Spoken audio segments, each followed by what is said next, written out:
Hello everyone, my name is Nainsi and today I'm going to present topic media and media monitoring. So I would like to begin my presentation with a little bit introduction in which I'm going to tell you about what does actually media means.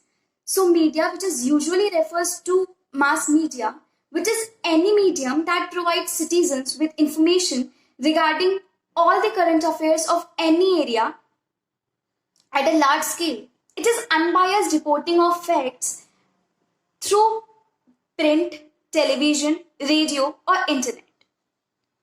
Uh, Media is the means of communication which reaches to the people or influences the people widely and has a significant role in the, or we can say a significant place in the statecraft machinery, especially in the age of information revolution. It is the source of information for a society regarding any issue, be it a local, regional, or global. People rely and even trust what media is presenting to them. So it plays an eminent role in the society, in the democratic country like ours. Traditionally and constitutionally, media has no defined role in the governance. It doesn't have any right to change the decision which is being made by the arms of states like legislature, executive, or the judiciary. Yet it plays the very eminent role when it comes to the working of society. It amplifies the voices of citizens and it connects the lawmakers to the citizens. It tells the lawmakers what exactly their citizens want, what exactly their policies be like, which can fulfill the desires of the citizens. Our former Prime Minister Pandit Jawaharlal Nehru once said that media is the watchdog of our democracy. And I totally agree with him. It is absolutely correct because access to information is essential for working of democratic country, for working of democracy, because it ensures that citizens make responsible, informed choices rather than acting out of ignorance or misinformation, and information also serves a checking function. It is well known that media overlaps other functional areas of democracy and governance. For example, the rule of law can, exceedingly institutionalized if we support for an independent media that keeps a check on the judiciary, reports on courts, and promotes a legal enabling environment suitable for press. Now I will talk about the types of media. I'll be talking about three types of media: print media, electronic media, and broadcast media. In the broadcast media, I will be talking about radios and televisions. Okay, so print media. Print media includes newspapers, magazine, pamphlets, even leaflets, books, etc. Visual media like photography can also be mentioned in the subheading of this print media, because photography is also conveying messages, is also conveying information to the citizens via visual effects, via visual representation. Indian print media is one of the largest print media in the world. It all started with the publication of Bengal Gazette from Calcutta in 1780 by James Augustus Hickey. That is why he is also considered as the father of the Indian press. Now, electronic media.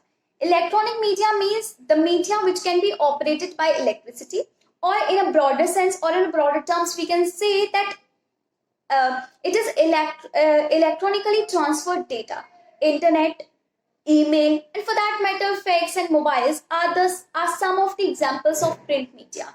Now, broadcast media, radio, and television. In June 1923, the Radio Club of Bombay made the first ever broadcast in our country. This was followed by the setting up of Calcutta Radio Club 5 months later.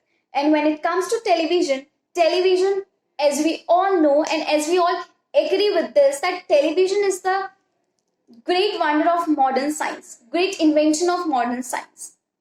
Television first came to India in the form of Doordarshan channel, and it was in 1959. And ZTV was the first private owned Indian channel to broadcast over cable. Now I would like to tell you about about the role of media. As I mentioned earlier, that media acts as a watchdog of public interest in our democracy, in our democratic country like ours, India. It plays an important role in democracy and serves as an agency of the people to inform them of the events of national and international significance. One of the basic tasks of media is to provide truthful and objective information to the people so that they can make responsible and informed decisions regarding maybe elections, regarding maybe choosing, as I said, elections, choosing their representatives. So it's very necessary that media,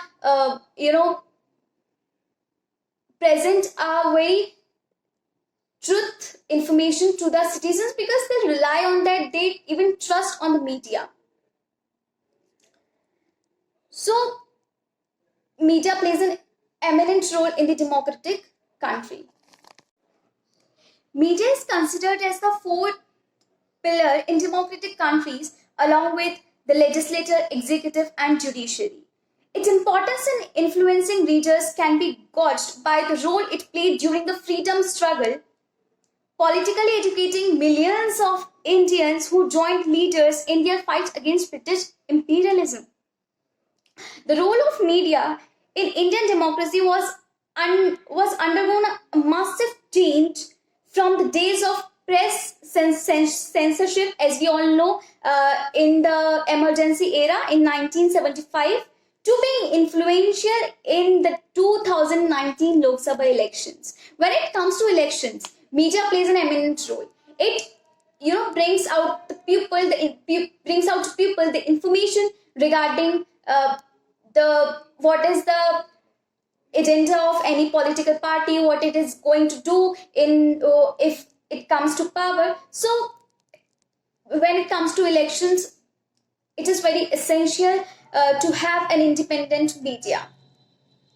But there's also a need for some media ethics, because everything comes with a cost. If anything has its advantages, then it also have its disadvantages. So there's also a need for some media ethics. The issue of paid news, media trial, non-issues being presented as real ones, while the real issues are sidelined, the news is being doctored, and fake distortion for profit and political favor, fake news, yellow journalism are important concerns which are influencing people and impacting national security. For instance, fear-mongering through media has led to mob lynching, attacks on migrant population. The absence of objective journalism leads to the false presentation of truth in a society, which affects the perception and opinion of people. Because ultimately, citizens rely on what? What is being presented by the media, be it through the television, be it through the newspapers. So what is being presented in the newspapers or in the television, we are going to rely on that. So if media is presenting any fake news or distorted news, then our perception, our opinion will also be distorted. So there is a need for some media ethics. And here comes the role of media monitoring. So now I would like to tell you briefly about media monitoring. So media monitoring is the process of tracking, reading, watching or listening to the editorial content of media sources on a continuing basis, and then identifying, saving and analyzing content that contains specific keywords or topics. Monitoring editorial content, of news sources, including newspapers, magazines, trade journals, TV, radio stations, and the internet is by far the most common type of media monitoring. This form of media monitoring is called news monitoring. The purpose of media monitoring is to be track that what is being said about your organization, sport, athletes, or league in the media, and using that information to adjust your media or communication strategy.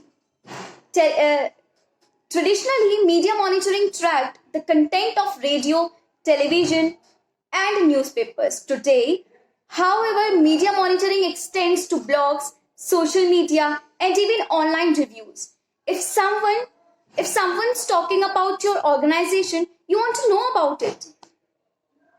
Now, the principles of media monitoring. How the government acts to ensure the news media's right to gather and impart information and ideas.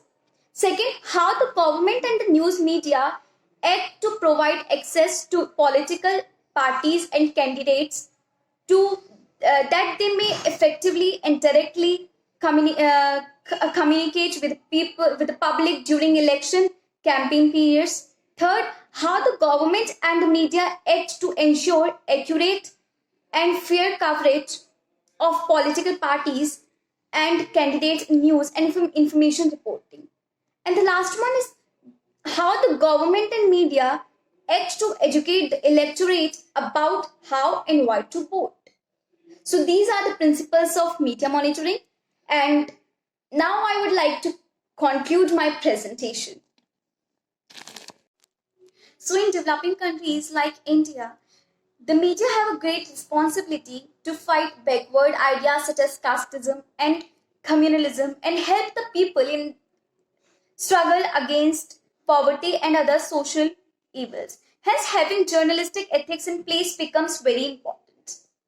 It is important that the media stick to the core principles like truth and accuracy, transparency, independence, fairness, and impartiality, responsibility, and fair play.